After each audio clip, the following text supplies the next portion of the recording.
Hi friends, అందరికీ good morning. మంచిగున్నారా? నేను కూడా మంచిగున్నా ఫ్రెండ్. ఈరోజు ఆదివారం కాబట్టి కొంచెం లేటుగా లేచాను ఫ్రెండ్. రోజు 7 గంటలకి లేచేదాన్ని, ఈరోజు 9 గంటలకు లేచాను. ఎందుకంటే మా ఇంట్లో ఆఫీస్కి వెళ్ళే వాళ్ళు ఉన్నారు. ఈరోజు సెలవు కదా, అందుకని వాళ్ళ ఆఫీస్కి వెళ్ళేది ఉండదు. నేను వంట కొంచెం లేటుగా చేయొచ్చు అని లేటుగా లేచాను. లేచిన తర్వాత కొన్ని అంట్లు ఉంటే తోమేశాను. తోమేసిన తర్వాత ఏం చేశాను, రాగి జావా చేశాను. ఈరోజు బ్రేక్ఫాస్ట్ వచ్చేసి రాగి జావా చేశాను. రాగి జావా చేసుకొని తిన్నాము. తిన్న తర్వాత కర్రీ ఏం చేయాలి అని ఆలోచించాను. నాకు ఒకటి తట్టింది. ఏంటి అంటే తలకాయ కూర. నేను తలకాయ పట్టుకోగానే నాకు తలకాయ కూర గుర్తొచ్చింది. అందుకని నేను తలకాయ కూర తెప్పించి ఇగో ఇప్పుడే నేను ఉల్లిగడ్డలు కోసాను ఫ్రెండ్స్. చూడండి, ఉల్లిగడ్డలు కోసాను. తర్వాత తలకాయ కూర కడుగుతున్నాను. తలకాయ కూర కడిగాను ఫ్రెండ్. ఆదివారం వస్తే ఏదో ఒకటి నాన్ వెజ్ తెచ్చుకోవాలి అనిపిస్తుంది ప్రతి ఒక్కరికి. అందుకని నేను తలకాయ కూర తెప్పించాను, ఉల్లిగడ్డలు కోసాను. ఇంకా గిన్నె కూడా పెట్టుకున్నాను. గిన్నె పెట్టుకొని ఇందులో నూనె కూడా పోసుకుంటున్నాను ఫ్రెండ్స్. నూనెలో ఉల్లిగడ్డలు వేస్తే ఉల్లిగడ్డలు మాత్రం మగ్గినాయి ఫ్రెండ్స్. మగ్గిన తర్వాత నేను ఇందులో మటన్ వేసుకుంటున్నాను. మటన్ కూడా నూనెలో చాలాసేపు నేను వేపుకుంటాను. ఉల్లిగడ్డలు మటను చాలాసేపు వేపుకుంటాను ఫ్రెండ్స్. ఇందులో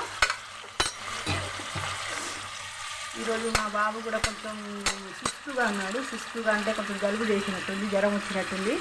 నేను ఈ తలకాయ కూర వచ్చేసి మంచిగా బాగా షెర్వా పెట్టి బాగా ఘాటుగా వండుదామనుకుంటున్నాను. ఎందుకంటే కొంచెం ఘాటు తిన్నా కూడా జలుబు చేస్తే జలుబు పోతుంది. అందుకని కొంచెం ఘాటుగా వండామనుకుంటున్నాను. నేను ఎంత హ్యాపీగా ఉంటానో, ఏదైనా ఎమోషన్ సీన్ వస్తే మాత్రం అంత బాధపడతాను. మా పిల్లలకి ఏదైనా అయినా కూడా నాకు చాలా బాధ వేస్తుంది ఫ్రెండ్స్.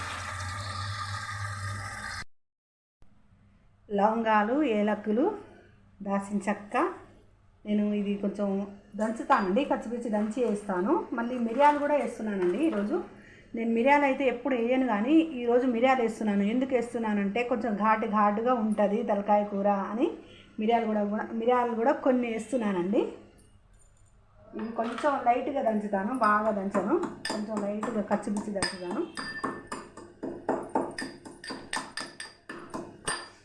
తలకాయ కూర అయ్యేటప్పుడు కొంచెం ఉప్పు కూడా వేసుకోవాలండి. ఫస్టే ఉప్పు వేసుకోవాలి.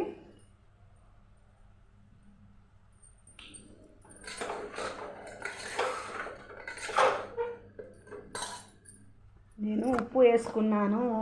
ఇప్పుడు ఈ మసాలా కూడా కొంచెం ఇది కూడా వేసుకుంటాను. ఇప్పుడు ఎందుకు వేస్తున్నానంటే ఇప్పుడే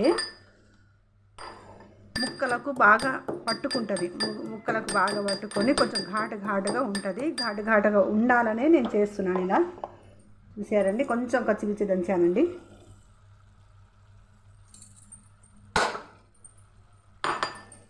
వేసిన తర్వాత చాలాసేపు మళ్ళీ నూనెలోనే కొంచెం ఫ్రై అయ్యేటట్టు చాలాసేపు ఉంచుతాను. ఇలాగే నేను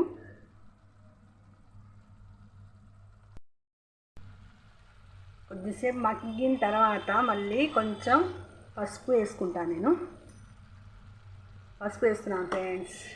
తర్వాత అల్లం ఎల్లిపాయ కలిపి చేసిన పేస్ట్ ఇది వేసిన తర్వాత ఇది కూడా చాలా మంచిగా మగ్గనిస్తానండి. చాలాసేపు మగ్గనిస్తాను. కారం కూడా వేసాను. కారం మంచిగా ఇదంతా స్మెల్ పోయే వరకు నూనెలో చాలాసేపు మగ్గనిస్తానండి. నేను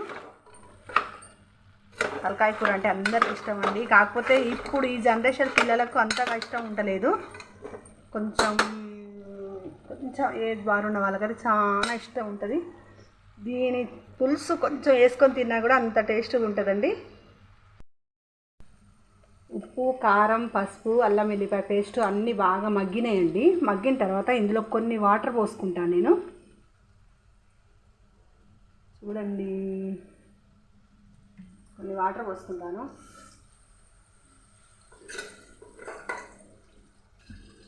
ఎందుకంటే తలకాయ కూర తొందరగా ఉడకదు కాబట్టి వాటర్ కొంచెం ఎక్కువనే పోసుకోవాలి. కొంచెం ఎక్కువనే పోసుకున్నాను నేను. కాకపోతే తర్వాత మళ్ళీ చూసుకొని సరిపోయిన ఉప్పు ఒకటి కొంచెం అటు ఇటు ఉంటుందండి. కొంచెం ఉప్పు తర్వాత చూసుకొని మళ్ళీ వేసుకుంటాను. నేను మూత పెట్టి కొంచెం ఇది ఉడకాలి కదండి, అందుకని తలకాయ కూర తొందరగా ఉడకదు కదా ఎందుకంటే అన్నీ కలిపి కూడా ఇలా కుక్కర్లో వేసుకుంటారండి. ఉప్పు, కారం, పసుపు, ముక్కలు అన్నీ కలిపి కూడా ఇలా పెట్టుకుంటారు కొంతమంది. నేను కూడా అలా చేస్తాను, కాకపోతే అంత టేస్ట్ అనిపించలే. ఇలా కొంచెంసేపు ఫ్రై చేసినట్టు చేసిన తర్వాత ఇలా మూత పెట్టి ఇది ఉడకలిస్తే టేస్ట్ అనిపించిందండి. అందుకని నేను ఇలాగే చేస్తున్నాను. చూడండి, ముక్క అయితే ఉడికిందండి.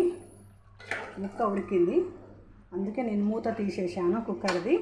తర్వాత నేను కొంచెం కొబ్బరి పొడి వేసుకుంటానండి. కొబ్బరి పొడి వేసుకుంటాను.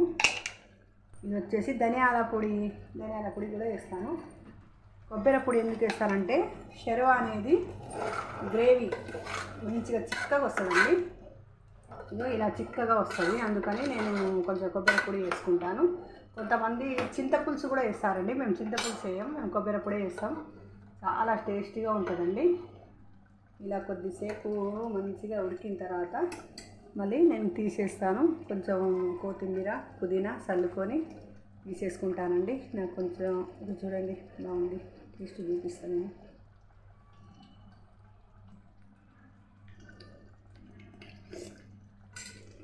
మంచిగా ఉందండి, ఘాటు ఉంది. సూపర్ ఉందండి. నేను ఇంకోటి లాస్ట్కి చెప్పేది ఏంటంటే ప్రతి ఒక్క ఆడపిల్లకు మంచి భర్త దొరకాలండి. ఒకవేళ మంచి భర్త దొరకకపోతే ఆ ఆడపిల్లకు జీవితాంతం నరకమండి. అలా చాలామంది ఉన్నారు, కాకపోతే బయటికి వచ్చి చెప్పలేరు వాళ్ళు. నా భర్త పరుగు పోతే నా పరుగు పోయినట్టు కాదా, ఏదో సెంటిమెంట్ ఉంటుంది ఆడవాళ్ళకు, అందుకని చెప్పుకోలేరు.